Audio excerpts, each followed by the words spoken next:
America Meditating Radio Show, we collect wisdom, inspire each other, and empower hearts 24/7. Hi, I'm Sister Jenna. Join me and guest on Blog Talk Radio as we amplify stories that compel us to be more for ourselves and everyone else around us.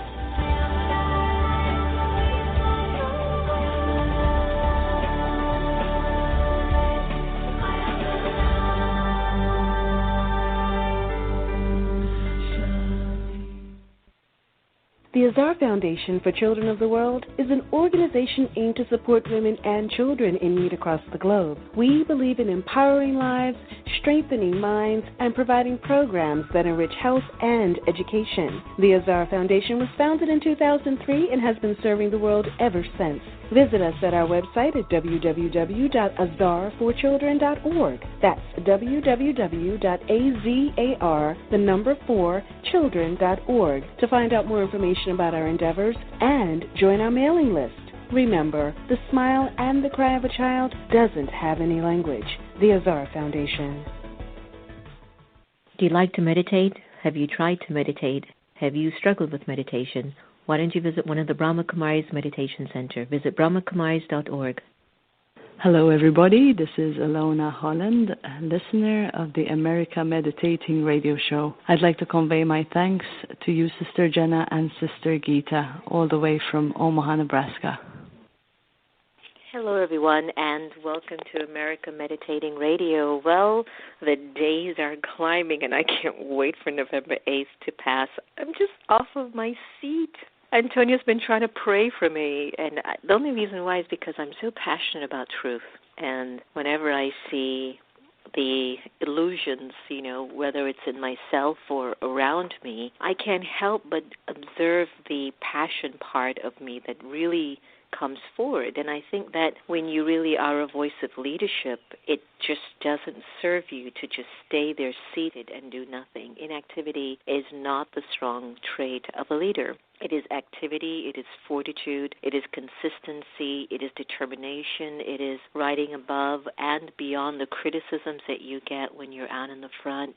The things that we notice when the Hopi or the American Indians actually choose a leader of their tribe. They observe the behavior or the personality of the young boy or girl between the ages of 1 and 5. They begin to see how they're moving within the tribe with each other and who follows whom. And then they realize that soul is born with that quality of leadership. And I think when I saw that a while back, it touched me a lot because I began to realize that we have bumped into different forms of leadership of some of us who try to train ourselves in leadership, but those of us who are just very passionate, as if we're answering the call of leadership, which becomes to me another dimension of decoding the power of becoming a really true and powerful leadership. So stay tuned. We're about to have a heart-to-heart conversation with Cynthia-m-Ruiz, who is an author, professor, and inspirational speaker, and guess what? A leadership expert. And she's going to be taking us on a journey of helping us to understand a little bit more about who we are and what we are. But before we do that, you know what we do best here. And with all the stuff that's happening in our minds and in our country, let us go into a meditation from the Just a Minute meditation CD from the Brahma Kumaris. Take a deep breath and let's feel safe inside of our minds. Breathe deeply.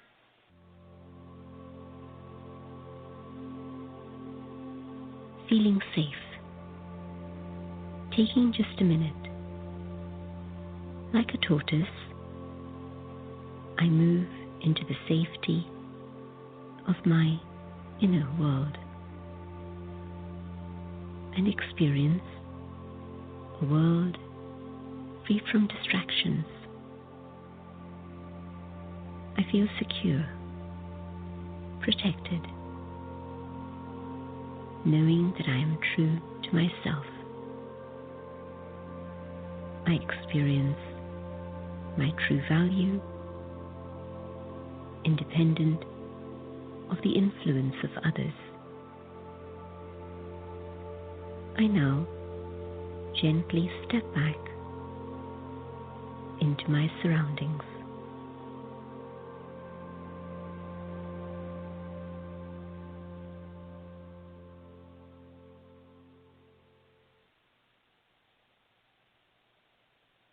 Beautiful. Just step back and find our own inner strength and inner silence and stillness. This is the call of our time. I hope you like that. Feeling Safe from Just a Minute Meditation CD by the Brahma Kumaris. Sister Geeta, are you in the studio? So you're going to be taking us to another level of inner leadership and outer leadership. Can you share something with us today? Good day and greetings of peace. Om Shanti. It's a reminder, the language that the soul knows internally, I am originally peaceful. Taken from the Just a Moment book, everything happens in its season. A calamity that happens today will sooner or later disappear. After all, nothing that belongs to this world or happens here is everlasting. A person who is exceptionally cruel today may later on, due to some serious circumstances, be moved to kindness. If I remain in a stage of patience, it helps me to understand why events were delayed and to avoid making the same mistakes in the future. If I am too anxious for the result of something to come about, it is just like trying to eat unripe fruit. Time will change me and everything around me. That is so powerful. Time will change me and everything around me, but I cannot change time. So why get myself upset and annoyed? Everything happens according to its own time and season. I cannot hope to pick mangoes out of season when the tree has not even flowered, but there is much enjoyment in tasting the first fruit of the season. Am I so arrogant that I feel everything and everyone else must fit into my timetable? Am I so foolish as to believe that my life and state of mind are an accurate yardstick by which everything else can be assessed and judged? Remember, you are not your mind. It would be good to realize that each of us is different and to adjust to the ever-changing scenes of life. I must learn to accept as well as appreciate those differences and mold myself accordingly. So everything happens in its season. Contemplate on this. I sure will. Thank you. Have a wonderful day. Om Shanti.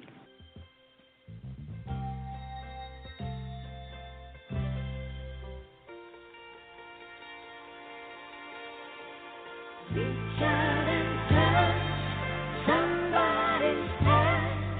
Make this world a better place. If you can, reach out and touch somebody's hand. Make this world a better place. If you can, try. Take a little time out of busy day to give encouragement to someone.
Welcome back, everyone. That was the amazing Dinah Ross on Reach Out and Touch Someone's Hand, and we need that now more than ever. Thank you, Sister Gita, for that wonderful reading. As usual, you transport us to another level of awareness. The America Meditating Radio is really, really touched to welcome Cynthia-m-Ruiz. Now, Cynthia is an author, professor, inspirational speaker, and leadership expert. She has received over 50 accolades and awards for her leadership and service to Los Angeles, and currently serves as a Los Angeles City Commissioner, overseeing a multibillion-dollar pension portfolio for city employees. Cynthia has over 20 years of experience teaching and public speaking.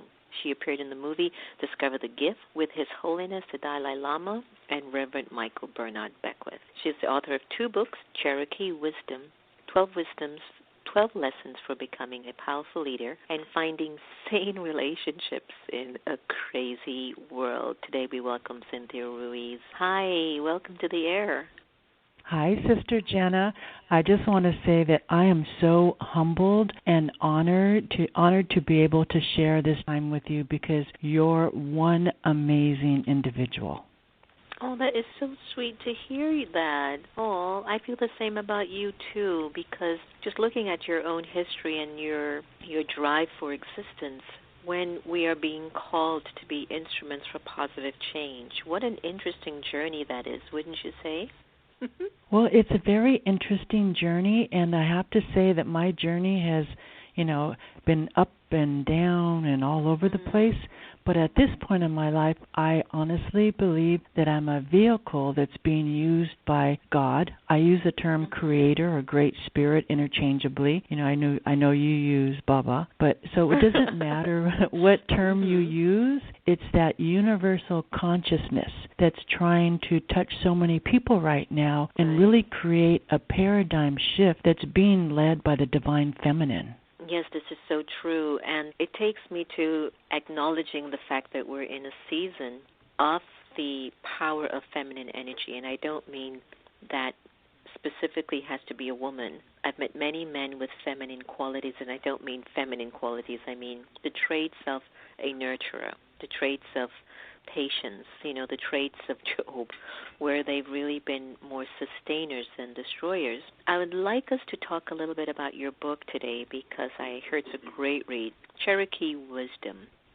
What was the purpose of you writing this specific book at this time?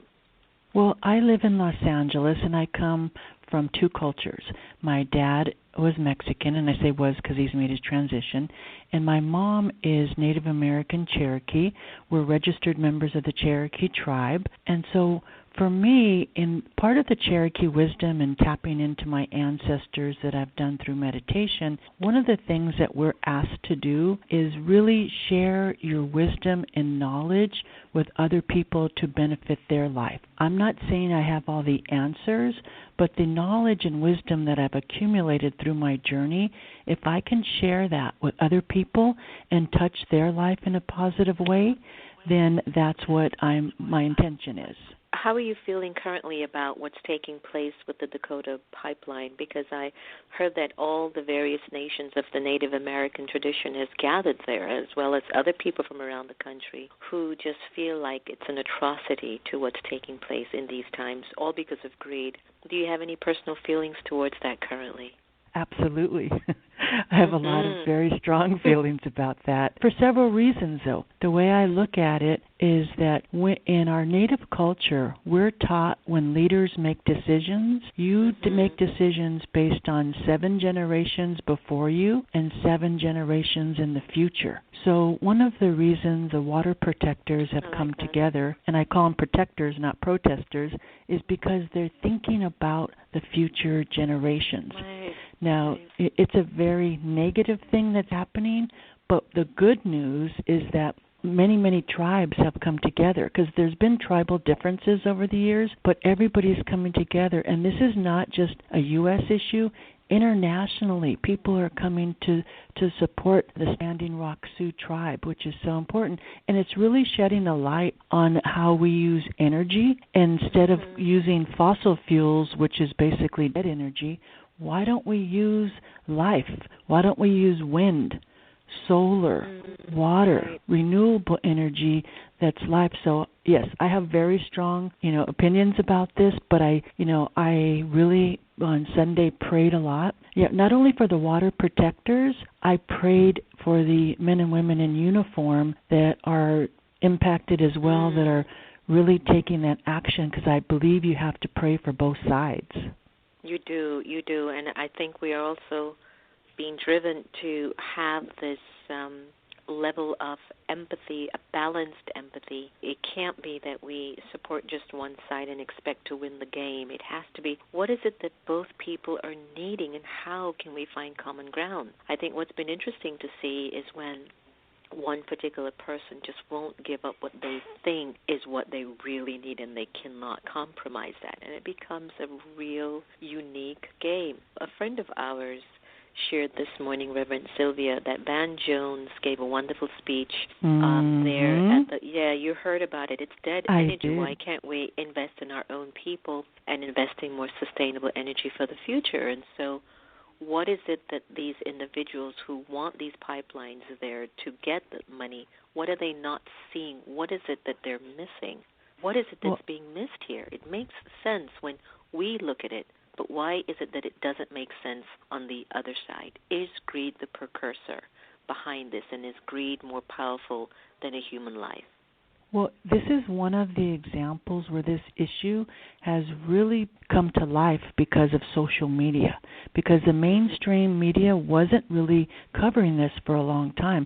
I started posting on Facebook in the beginning of the summer about this issue, and it wasn't until very recently that mainstream media picked it up, but the people, it resonated with the people, not only here, like I said, internationally. So Right. I think this is one of the most important issues of our time, because it's multi-layered. There's so many layers to this. And one of the that IKB got very, very passionate about this is because the pipeline was going to go through sacred land. And to me, it's very important to respect our ancestors and respect that sacred land. So not only was it an issue of stopping the pipeline that can eventually affect the water, but having respect for the people that were here first and the ancestors, and not allowing them to bulldoze through sacred land where our ancestors are buried. Okay, so can I be an angel's advocate here? Because I want us to go talk more about even the whole process of leadership, because that's one of the areas that you're an expert in. Based on the leadership of that particular region, do you believe that the tribe has lived a sacred life, that it has emanated the ancestors' original intent? And I say that because I want to look at both sides of the spectrum, and those that are driven by what they call as progress or industrialization or creating more opportunities for more people. Did they go in and see that maybe they themselves weren't really respecting the land? So what's the use? Let us do something with the land and build something on it and make something of it. There has to be some reason behind why such narrative starts to take place, where it challenges former leaderships or former understanding of things. And I hope I'm not sounding like an angel's advocate, but I'm just trying to stimulate a broader, interpretation of why we're witnessing this at this time. I think that's a very question, good. Right? That's profound, sister.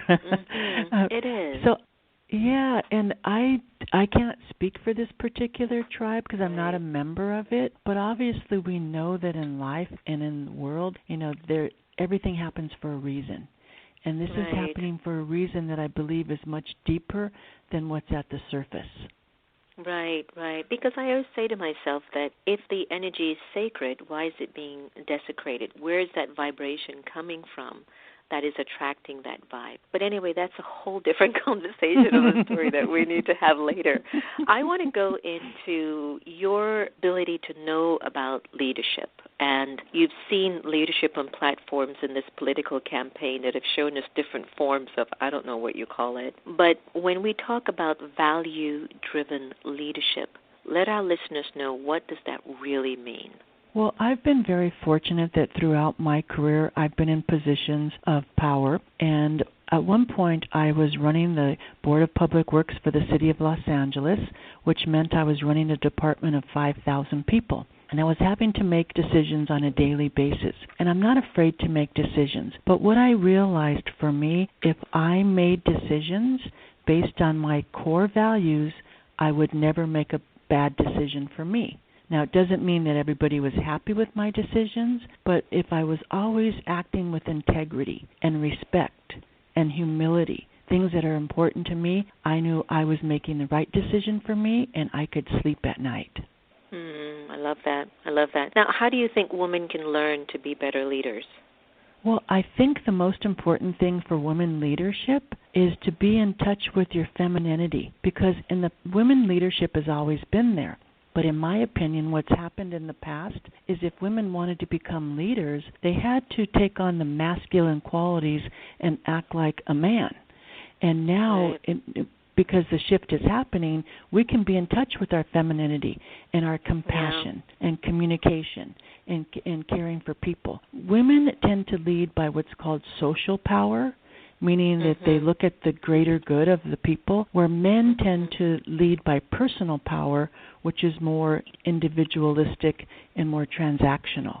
Boy, are we seeing that with on the podium between Donald Trump and Hillary Clinton. What are your feelings about what sort of a narrative Secretary Clinton has been conveying to the American people and to the world when you look at the way she addresses what she's been through in the last 18 months?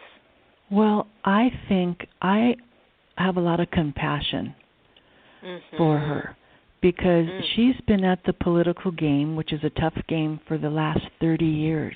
And again, she had to take on a lot of the masculine qualities in order to survive in a world of men and power. And now, I think that as she's running for president, a lot of people, unfortunately, do not relate to her, don't like her, because she had to be so hardened all those years.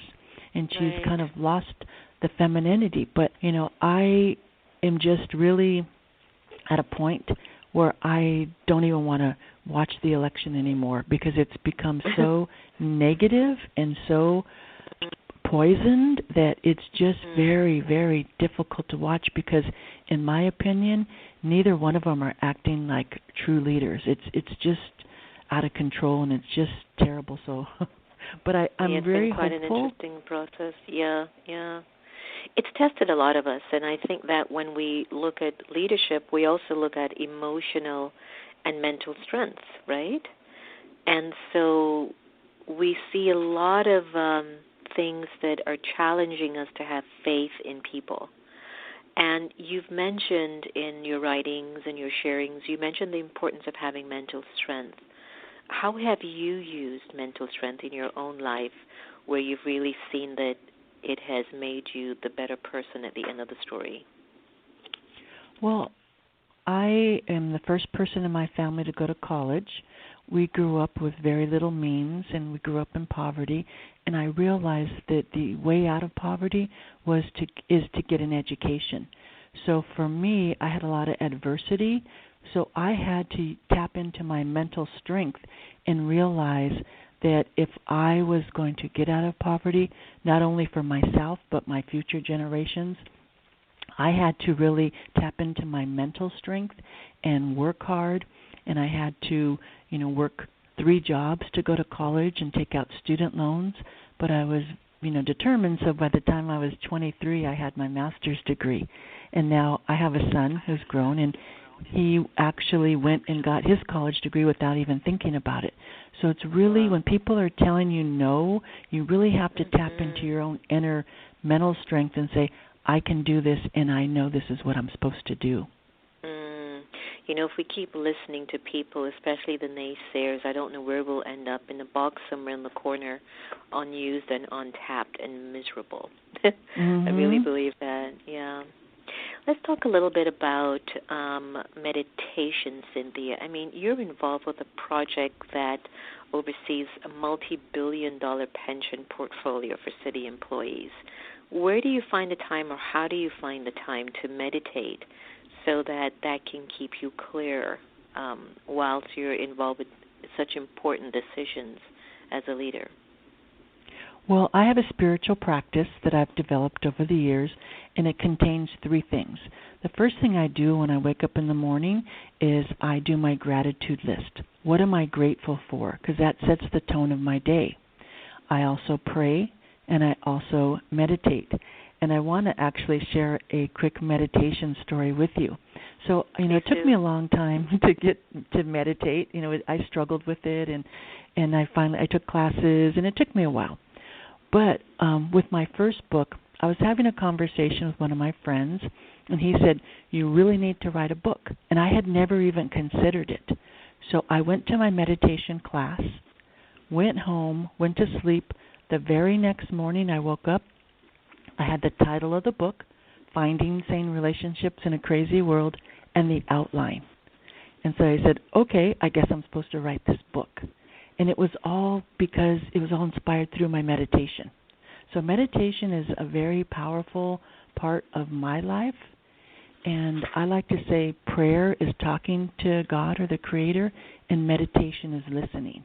So when I open myself up to listen through meditation and tap into my inner self, miracles happen. I love that. I love that.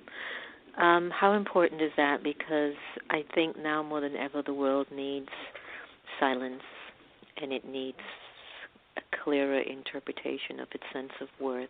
Before I gently and lovingly release you from this amazing conversation, could you share with our listeners what is your best vision for yourself that would make the world a better place? Well, may I have permission to share a prayer that I wrote that's in my book? Please. Great Spirit, Creator, who I call God, I humbly stand before you to praise you, for you are I and I am you. I welcome you into my heart, body, and soul. Great Spirit, God, Creator of all, grant me the wisdom to follow my inner voice, the strength to stay grounded while I sing my sacred song. Guide me down my chosen path with the courage to pursue what is available to me. Great Spirit, God, Creator of all, allow me to receive the infinite possibilities of the universe. I'm appreciative for my lessons, yet grateful for my struggles. I am comforted by the wonderful people you have placed in my life. Great Spirit, God, Creator of all, I honor Mother Earth for the gifts she provides, the fertile soil that provides our daily food, and the gift of water, which is the essence of life. Open my heart to the healing of nature. We are all related, and through this I find serenity. Great Spirit, God, Creator of all, may I never stop being a beneficial presence on this planet. Work through me to carry the message of peace and unconditional love. I am complete having you in my life. Great Spirit, God, Creator of all. It's so beautiful, Cynthia. Thank you. Wow. Leave our listeners with a website that they could find out more about your work and where to find that poem. So the poem's in the book, but I encourage people, I love to connect with people. You can connect with me on my website, which is my name, Cynthia, CYNTHIA, like in Mary, RUIZ.com. And I love people to connect with me and become a member of my tribe. And I have weekly blog posts. And from there, you can connect with me on social media. My books are available on Amazon.com. Wow, thank you so much. It's been a pleasure having this beautiful, heartfelt sharing with you. And do keep us posted on all the good that you're doing, Cynthia. I'm grateful for your time. Same here. All the best. Bye-bye. Bye. Beautiful prayer and blessing. And I think with that, I need not say any more other than do not give anyone permission to take away your happiness. And we are here to love each other the same. So let's do that. Here's Sunrise by Bliss. Take care, everyone.